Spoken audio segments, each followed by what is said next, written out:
एक महत्त्वाची घडामोड अंजली दमानिया यांना आलेल्या व्हॉइस मेसेजची पोलिसांनी तपासणी केलेली आहे। 3 फरार आरोपींचे मृतदेह सापडल्याची खात्रीलायक माहिती नाही असं तपासणीनंतर पोलिसांनी सांगितलंय। ज्याने हे मेसेज पाठवले तो दारूच्या नशेत होता असा दावा बीड पोलिसांनी केलाय।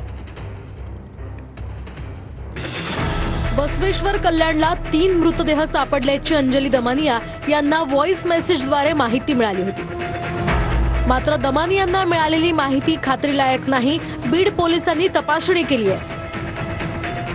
एका व्यक्तीने दारूच्या नशेत असं कृत्य केल्याचं निष्पन्न झाल्याचं पोलिसांचं म्हणणं आहे। कृपया अशी कोणतीही माहिती असल्यास प्रथम पोलिसांशी संपर्क करावा असंही आवाहन पोलिसांनी केलंय।